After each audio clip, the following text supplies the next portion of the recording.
दिन जिसे इंग्लिश में बोला जाता है क्रिसमस। क्रिसमस क्रिसमस में टी साइलेंट होता है, तो जब भी हम प्रोनाउंस करते हैं तो टी प्रोनाउंस नहीं किया जाता, इसे क्रिसमस नहीं बोला जाता। इसका करेक्ट प्रोनाउंसिएशन है क्रिसमस। हर्षपूर्ण या प्रसन्न जिसे इंग्लिश में बोलते हैं मैरी। मैरी उत्सव संबंधित जिसे इंग्लिश में बोला जाता है फेस्टिव। फेस्टिव क्रिसमस के जनक सेंटा क्लॉज। सेंटा क्लॉज एक प्रकार का हिरण जिसे आप इंग्लिश में बोलेंगे रेनडियर।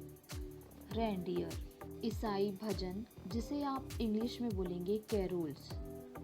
कैरोल्स भजन गाना या गुणगान करना जिसे आप इंग्लिश में बोलेंगे कैरोलिंग। कैरोलिंग सुंदर या मौजी जिसे आप इंग्लिश में बोलेंगे जॉली। जॉली गूगल या लोबान जिसे इंग्लिश में बोला जाता है फ्रैंकिनसेंस। फ्रैंकिनसेंस बाल यीशु का चित्र जिसे इंग्लिश में बोला जाता है नेटिविटी। नेटिविटी ईसा मसीह के जन्म का उत्सव जिसे इंग्लिश में बोला जाता है एक्समस। एक्समस सजाना को इंग्लिश में बोलेंगे टिनसेल।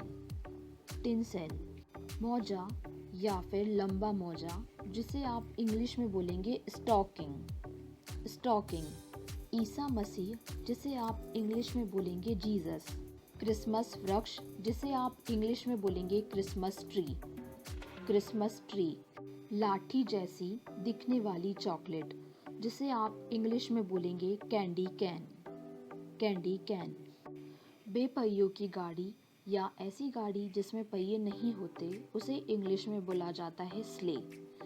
स्ले में GH साइलेंट होता है, आप इसे प्रोनाउंस नहीं करेंगे, इसका करेक्ट प्रोनाउंसिएशन है स्ले।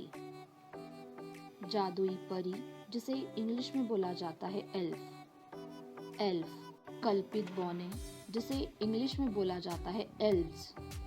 एल्व्स हिम मानव या बर्फ से बना पुतला जिसे इंग्लिश में बोला जाता है स्नोमैन।